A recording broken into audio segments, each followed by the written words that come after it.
Très heureux de vous retrouver. Vous suivez la grande édition de l'actualité sur la chaîne panafricaine Business 24. Mais avant, voici sa une. La Direction générale des impôts de Côte d'Ivoire met en place un système de facturation électronique. Il s'agit de la facture normalisée électronique FNE qui prend en compte toutes les entreprises. Les détails dans un instant. Également à la une, lancement ce 21 juillet du programme ProIA, un programme qui vise à combler le retard en Côte d'Ivoire autour des solutions IA. Sortie ce week-end de la première promotion des attachés de presse et conseillers en communication de l'école africaine des médias. Ils sont une vingtaine à avoir reçu leur certificat de fin de formation. Le développement local prend un nouvel élan à Bloloquin. Anne-Désirée Ouloto remet un marché de proximité et des équipements dans la région du Haut-Cavali. Madame, Monsieur, bienvenue, merci de nous retrouver. L'actualité, c'est le lancement de la facture normalisée électronique. Avec l'évolution technologique, il s'avère nécessaire de réformer le système qui intègre des facilités d'édition et de délivrance des factures. C'est pourquoi une plateforme publique a été mise en place. Il s'agit de la facturation normalisée électronique, en abrégé FNE. Lancée officiellement ce lundi par la Direction générale des impôts, elle permet d'obtenir des factures électroniques qui prennent en compte toutes les catégories d'entreprises et leur régime d'imposition. Autre précision dans cet élément que signe Anja Sémian. C'est une véritable innovation, un instrument de modernisation de l'économie, un dispositif de sécurité de transactions commerciales. Il s'agit du système de facturation normalisée électronique. Officiellement rendu public ce jour, il est mis en œuvre par la Direction générale des impôts. Une étape significative saluée par le chef du gouvernement. Sans augmenter le niveau absolu de la fiscalité, nous allons, par l'élimination de la fraude et par l'élargissement de la base, réussir la hausse significative indispensable du taux de pression fiscale. La facture normalisée électronique vient donc renforcer l'écosystème des instruments de lutte contre la déperdition des recettes de l'État, tout en apportant une réponse certaine au comportement délictueux. C'est pourquoi nous comptons sur ce système très bien élaboré. Et monsieur le directeur général des impôts, nous n'allons plus dormir. Une plateforme qui vient combler les insuffisances de l'ancien système par voie d'interfaçage. Un système qui prend en compte les entreprises domestiques, internationales, les sociétés d'État et les commandes des marchés publics et tous les flots de consommateurs nationaux. Plus sécurisé, la facturation normalisée électronique permet de générer toutes sortes de factures et de reçus qui existent dans le fonctionnement d'une entreprise. Il nous appartient à présent de maintenir le cap en continuant d'innover dans l'optique d'offrir aux contribuables un service public de qualité conformément à ce qu'ils sont à droit d'entendre de l'administration fiscale.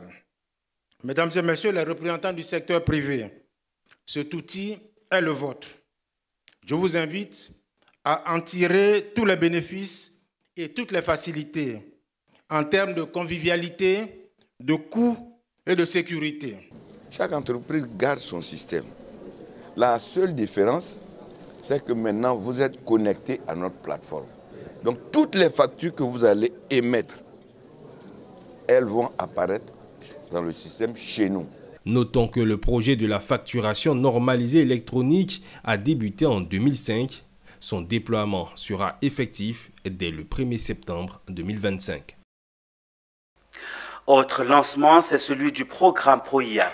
La CGC, Confédération générale des entreprises de Côte d'Ivoire, et ses partenaires, notamment l'Université Félix Houphouët-Boigny, le PNUD et l'UNESCO, ont procédé ce lundi au lancement du projet ProIA. C'est un programme de renforcement de capacité qui vise à combler le retard en Côte d'Ivoire en matière de l'intelligence artificielle en mobilisant les universités, les entreprises et les institutions publiques autour des solutions IA adaptées aux besoins. Mon désir, Nascimento. Dans une course mondiale où la technologie trace la voie de l'avenir, la Côte d'Ivoire tente de remonter la pente.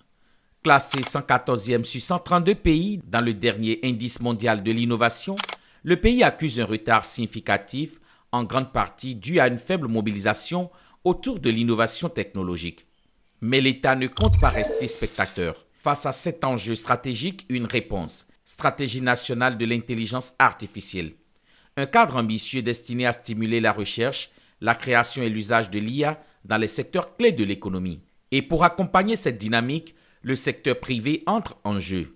La CGECI, Confédération patronale ivoirienne, a lancé le Pro-IA, un programme d'envergure réalisé en partenariat avec l'UNESCO, le PNUD et l'Université Félix Houphouët-Boigny. L'objectif, fédérer entreprises, universités et institutions autour de solutions concrètes pensées par et pour les Ivoiriens. La Côte d'Ivoire ne peut se contenter d'être consommatrice d'innovation venues d'ailleurs. Elle doit être productrice de solutions intelligentes au service de son économie, de ses concitoyens et de ses valeurs. Alors tout le monde a une part à jouer. C'est vraiment une stratégie qui a été développée déjà par tout l'écosystème. Ce n'est pas que le ministère qui l'a fait, mais c'est tout l'écosystème qui a contribué à l'élaboration de cette stratégie et c'est tout l'écosystème qui doit la mettre en œuvre et la financer.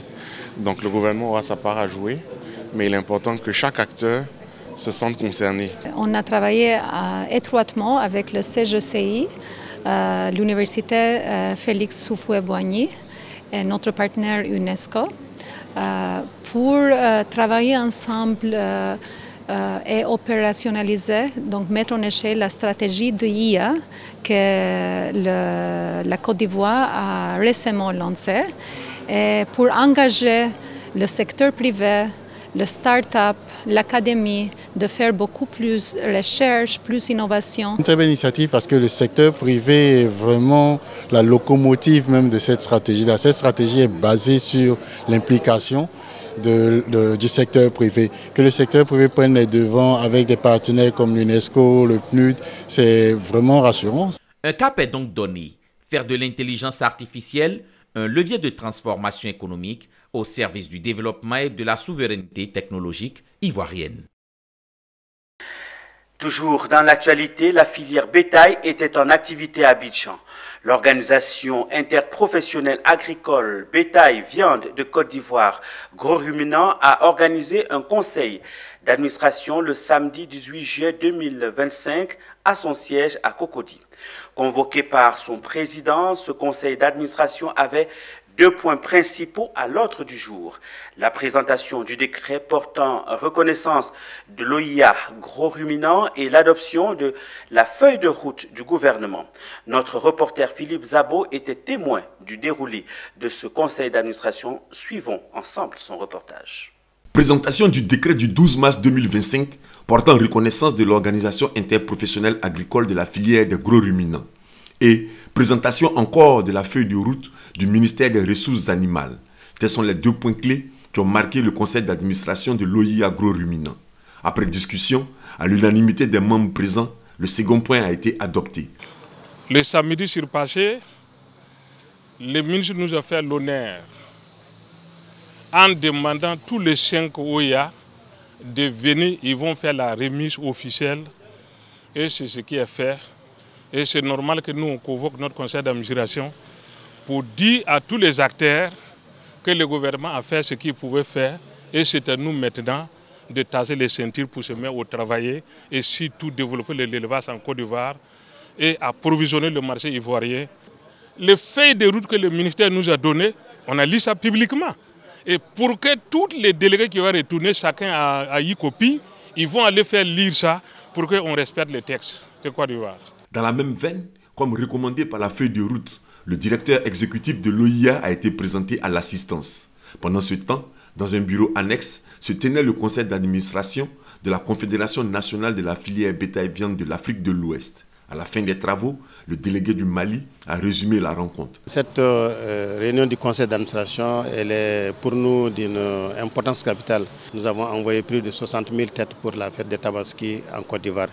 Vous n'êtes pas sans savoir de le constater qu'il n'y a pas eu de déficit de moutons en Côte d'Ivoire pour la fête de Tabaski. Et même aussi les bœufs, nous avons envoyé en grande quantité et nous partageons quand même cette valeur de produits agricoles avec la Côte d'Ivoire. Et la Confédération filière bétail viande en parfaite entente. Nous avons planifié cette activité et c'est ce qui fait que nous pourvoyons en bétail. Le conseil d'administration de l'OIA Agro-Ruminant a été créé en août 2024. Nous vous l'annoncions en titre, la première promotion de l'ECAM reçoit son certificat. Les auditeurs de la première promotion de l'école africaine des médias ECAM, spécialité attachés de presse et conseillers en communication, ont reçu leur certificat de fin de formation le samedi 19 juillet à Abidjan. Une cérémonie qui lance la formation des personnes spécialisées dans ce domaine et qui permet de gérer les images des personnes et des institutions auprès des médias. Cette cérémonie de la première promotion d'une vingtaine d'auditeurs s'est déroulée en présence du parrain, de nombreux invités, parents et amis. Le reportage de Marius Seri est commenté ici par Ange Assémian.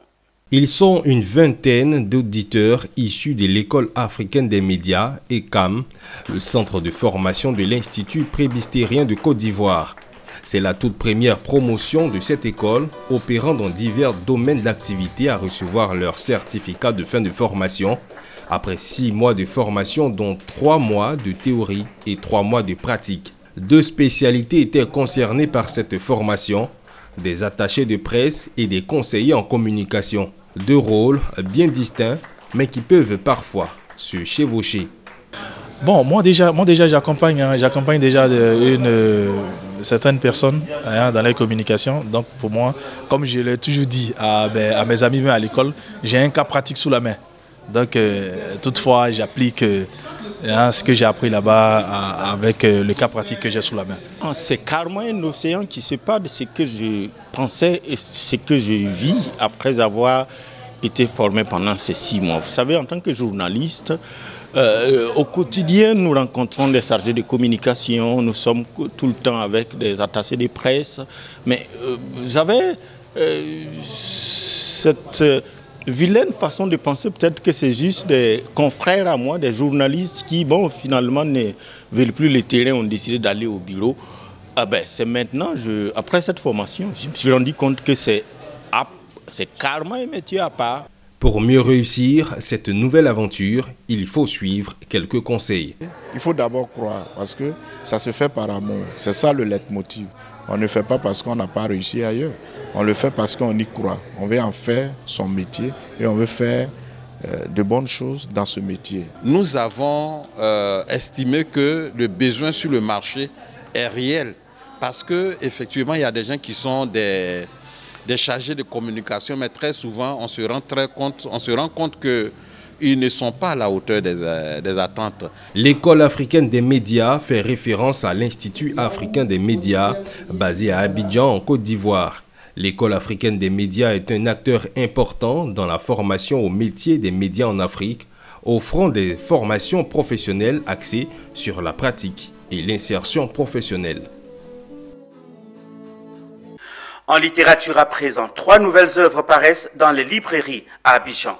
Le prophète King Eric a dédicacé le samedi 19 juillet 3 belles œuvres aussi intéressantes les unes que les autres. Ces nouvelles parutions ont pour titre Les 33 degrés de la prophétie, Gigabanque de prière et Jamais sans toi. La cérémonie de dédicace s'est déroulée à l'hôtel Rose Blanche à Abidjan. L'objectif pour l'écrivain est de nourrir la foi et guider les décideurs dans un contexte national sensible. Eunice Bougou. Le prophète Dr King Eric a organisé une conférence de presse ce samedi 19 juillet à Cocody pour annoncer un événement d'envergure, une conférence prophétique prévue du 7 au 10 août autour du thème Côte d'Ivoire, le Saint-Esprit te parle. Cette conférence spirituelle intervient dans un contexte sociopolitique marqué par les tensions à l'approche des prochaines élections. Au cours de la conférence de presse, Dr King Eric a présenté 3 ouvrages spirituels destinés à toute personne souhaitant marcher avec Dieu. Le titre des œuvres que j'ai envoyé ici, il y a les 33 degrés de la prophétie. Déjà le titre, c'est fait exprès. En communication, on appelle ça un hook. C'est fait exprès pour attirer l'attention déjà. On parle de la franc-maçonnerie, les 33 degrés de la franc-maçonnerie et tout. Donc moi, c'était un moyen d'interpeller quelqu'un à s'intéresser. C'est quel livre ça? C'est quel pasteur ça? Pourquoi il dit 33 degrés? Mais moi, dans le fond, les 33 degrés, c'est par rapport à l'accomplissement du ministère de Jésus. Le deuxième livre, c'est la gigabanque des prières pour vivre ciel sur terre. Beaucoup de croyants ne prient pas. Au ciel, on ne va pas prier. Au ciel, on va adorer. C'est sur la terre qu'on prie. Donc, si tu n'arrives pas à prier sur la terre, il y a un problème dans ta croissance spirituelle. Donc, j'ai fait ce livre pour emmener les gens à prier. Dans ce livre, il y a 1700 prières.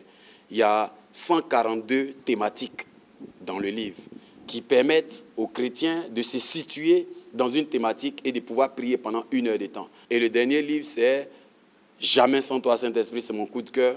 Pourquoi j'ai écrit ce livre? Parce que les gens ont besoin d'avoir une communion avec le Saint-Esprit. Le Saint-Esprit vient pour te faciliter la vie, il vient pour rendre toutes choses faciles. Quand Pierre pouvait dire « Je n'ai ni or ni argent, mais ce que j'ai, je te donne. Au nom de Jésus, lève-toi et marche », la force qui fait que cet homme, malade depuis des années, né paralytique, se lève et il marche, c'est la puissance du Saint-Esprit qui entre en lui. Du 7 au 10 août, la conférence prophétique annoncée promet d'être un temps fort de prière, de révélation et de mobilisation spirituelle. En religion, 13 pasteurs consacrés en marche de la clôture de la 20e conférence ordinaire à Abidjan. L'Église méthodiste de Côte d'Ivoire a organisé du 15 au 20 juillet 2025 sa 20e conférence ordinaire. Cette conférence annuelle avait pour thème « Évangéliser en tout temps et en tout lieu ». Le dimanche 20 juillet, cette conférence a connu son apothéose par un culte d'action de grâce au cours duquel 13 nouveaux pasteurs étaient consacrés devant amis, parents, autorités ecclésiastiques et politiques, nous dit Philippe Zabo.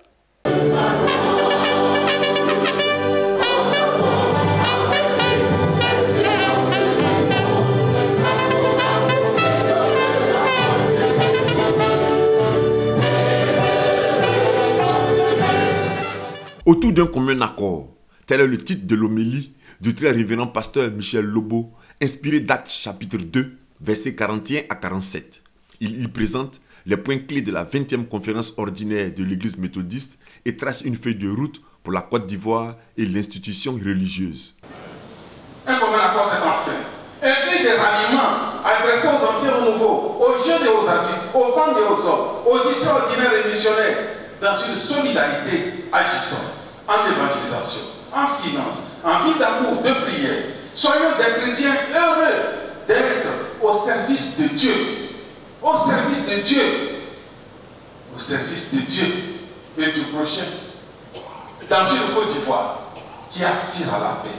Ce message a été accueilli favorablement par les fidèles méthodistes, à commencer par le bishop. Nous voudrions lancer un appel à tous nos concitoyens, aux hommes politiques, aux partis politiques, à la société civile et tous les acteurs de la vie publique afin que chacun adopte une attitude conciliante en privilégiant le dialogue et le respect de la personne humaine dans les différentes prises de position. Quand il s'agit de préserver son pays et l'intégrité de la personne humaine, aucun sacrifice ne doit paraître trop grand. Autre temps fort du culte, la consécration de 13 pasteurs, désormais investis de leurs vêtements liturgiques et documents pastoraux. Des visages illuminés par la joie après ce moment solennel. C'est une joie pour nous, c'est une grande joie, d'autant plus que nous sommes consacrés dans le temple qui nous a vus évoluer spirituellement. Nous avons fait au-delà même de 3 ans de formation. Il y a eu d'abord 3 ans de formation théorique à l'Institut supérieur de théologie d'Abadjan-Doumé, abrégé ISTA, où nous avons reçu notre délégation pastorale et après quoi nous avons fait 3 autres années sur le terrain. Le Premier ministre Abegré Mambé a pris part au culte. La 21e conférence ordinaire de l'Église méthodiste de Côte d'Ivoire est prévue à Toupa à Dabou en mars 2026.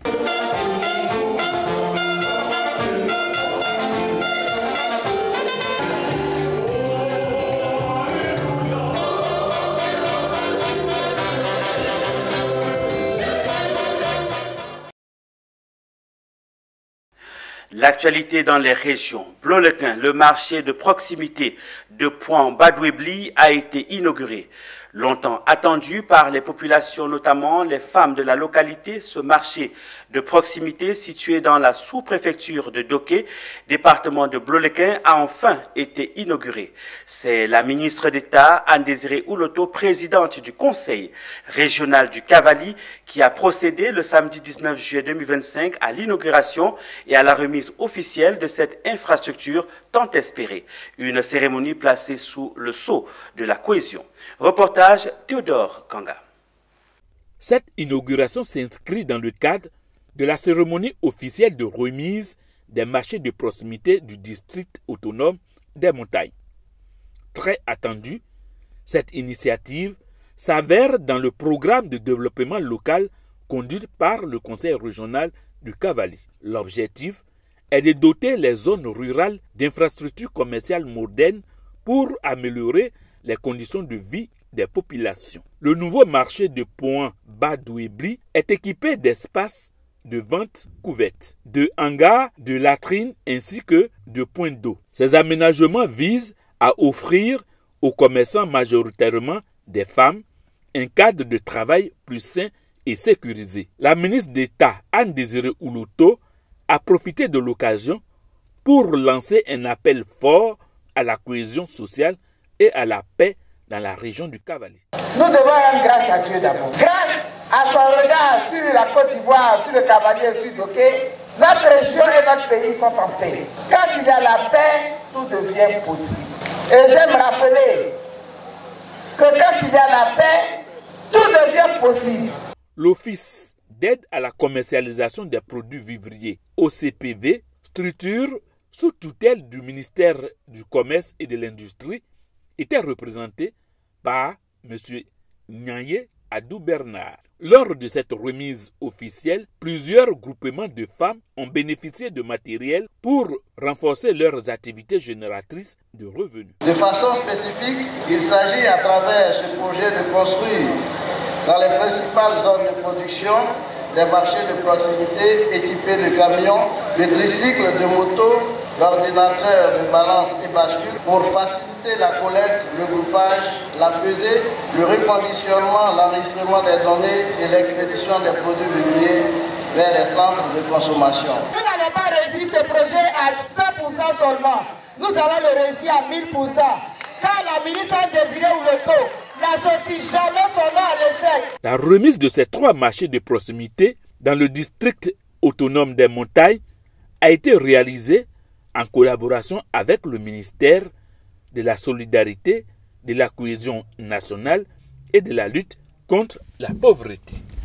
Pour parler santé, allons à Bondoukou. À l'occasion de la Semaine nationale de la population, l'UNFPA, l'État de Côte d'Ivoire et ses partenaires ont permis à une vingtaine de femmes de retrouver du sourire. Ces mères de famille ont été opérées de la fistule obstétricale dont elles souffraient depuis plusieurs années.